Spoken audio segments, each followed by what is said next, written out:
황창선 교수님은 작년에 무아, 그런 나는 없다라는 책도 내셨는데요. 무아는 불교의 가장 독보적이고 독창적인 그만큼 난해한 교리인데, 황 교수님은 미네소타 대학에서 무아에 대해 철저히 서양 철학적 사유와 검증을 사용해 자아 개념을 해체시켜버린다고 들었는데 어떻게 하시는 겁니까? 네, 불교에 대해서 학생들이 처음 배울 때 가장 놀라는 것이 무아의 생각입니다. 근데 이제 아라는 것이 이제 나도 되는데, 이게 서양식으로 보면 이게 영혼과 같은 개념이거든요. 그래서 영어로 나는 self라고 하는데, 서양의 많은 불교학자들은 self와 soul, 나와 자아와 영혼을 같이 써요. 섞어가면서 씁니다. 근데 그게 이제 철학적으로 보면은 일리가 있는 작업인데, 근데 이것도 이제 좀 굉장히 솔직하고 단순한 방법으로 이제 진행을 하죠. 그러면 저는 이제 학생들한테 예를 들어서 엘리자베스, 예, 그러면은 자네가 어디 있나? I 할 때 I가 어디 있나? 그러면 여기 있습니다. 그럼 자네 손가락이 가르치는 목 부위가 자네인가? 그러면 아니라고. 그럽니다. 그럼 다시 한번 해봐. 이래요. 그럼 자네 심장이 자네인가? 아니라고. 그럽니다. 그럼 자네 어디 있나? 이래요. 사실은 이제 서양 사람들은 나가 어딨냐 그러면 나는 여기 있지 이러는데, 사실 주로 이렇게 많이 합니다. 그 사람은 뇌라고 생각하나 봐요. 그럼 네가 너냐? 그러면 그렇대요. 그러면은 이제 너 이 뇌수술하는 의사가 너 좀 미안한 얘기지만 머리 뚜껑 열고 열고선 너 뇌를 보면 너를 보고 있는 거냐? 그건 아니래요. 그럼 너는 어디 있니? 이런 대답을 못 합니다. 그러면은 이러저러한 너의 몸이 모인 이게 다가 너냐? 그러면 또 그것도 아니라고 그래요.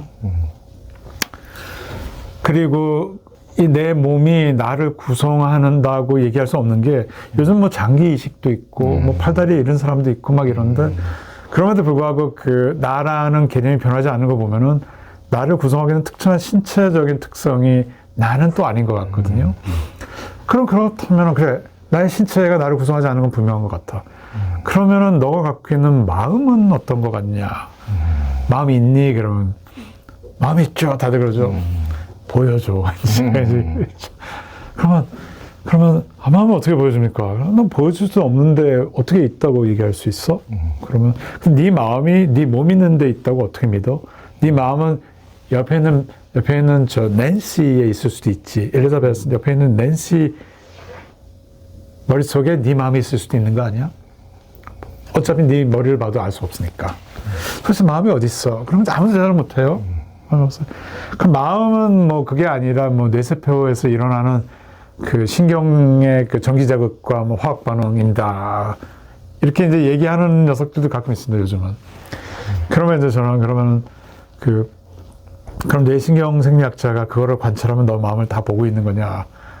그건 또 아니죠, 이래요. 그러니까 그거 갖고는 마음의 작동을 알 수가 없죠. 그래서 마음이 뭔지 모르는데, 그러면 너가 갖고 있는 마음의 내용이 너의 마음을 구성한다고 볼 수 있겠냐? 그러면 이제 다 그렇다고 이제 얘기하고. 소크라테스식을 제가 자꾸 질문하죠. 그러면은 너가 갖고 있는 마음, 생각의 어느 만큼이 너를 구성하냐? 예를 들어서 너는 어렸을 때는 갖고 있는 어휘력이 몇 천 개 불과했는데 지금은 수만 개다. 그럼 너 마음이 그만큼 커진 거냐? 그럼 영혼이 커진 건 아니니까 또 그렇게 얘기할 수도 없거든요. 그래서 마음이 자기의 본질이라고 생각하는 학생들에 대해서 이렇게 반론을 계속 제기하게 돼요. 너는 너를 너이게끔 해주는 것이 너의 마음이라면은 그거는 고정불변해야 될 텐데, 넌 마음의 내용은 계속 변하지 않느냐. 평생을 변하는데, 그러면 마음이 계속 변하는데 어떻게 너가 너로서 남아있다고 얘기할 수 있느냐 해서 이렇게 질문을 자꾸 합니다. 그러면은 이제 경전에, 니까야 경전에 보면은 나오는 논증들도 있지만은, 제가 이제 심리철학 전공이기 때문에 심리철학에 나오는 많은 사실은 서양 사람들이 만들어 놓은 논증을 가지고 질문을 하죠. 그게 훨씬 설득력이 있습니다. 자기들이 이해하기 쉬우니까. 그래가지고 뭐 제가 자랑하는 건 아닌데 그다음에 자랑할 생각도 없고 이런 의도도 없었는데 제 강의 듣고 개종했다는 녀석들이 있어요. 가끔 가다가. 아니 난 개종하라고 그런 거 아닌데 그냥 철학인데 그냥 너 그냥 신앙이나 신심이나 그거 난 공격할 용이 없다 그러는데 근데 이 친구들은 굉장히 열려 있거든요. 그래서 뭐 뿐만 아니라 자기 친구한테 제 논문 무아에 관한 논문 줬더니 걔가 뭐 개종했다 뭐 이런 얘기들도 막 하고 그러는데 그래서 그 사람들이 그 잠재력이 있나 봐요. 이게 열려 있고 변할 용의가 있어요. 용기 있게. 그래서 자기의 삶의 미래의 그 삶의 방향을 자기가 결정하는 그런 게 있습니다. 예. 그러니까. 야, 그러니까 이제 학자답게 질의응답식으로 끊임없이 이렇게 자아 개념을 해체시키는 이제 방식은 학자다운 방식으로 어떻게 보면 소피스트 방식으로 이렇게 하지만은 그러니까 예전에 선사들도 이제 몸도 아니고 마음도 아니고 그러면 너는 누구냐 하면서 이제 그 딱 어떤 굉장히 의심에 몰두하도록 이제 그래서 의정이 생기도록 이런 식으로 이제 몰두하는데 또 다른 방식으로 하여튼 이제 자아 개념을 해체하는 방식을 또 사용하시는구만요. 예, 뭐 서양 사람들이니까 제일 좋은 방법, 이게 이런 표현은 좀 어울리지 않습니다만 적을 공격해서 이 적이라 그래서 미안한데 적을 공격하는 방법 중에 제일 좋은 게 하나가 적의 장점을 갖고 적을 공격합니다. 그렇죠. 나의 장점은 그대로 가진 상태에서 그러면은 굴복합니다.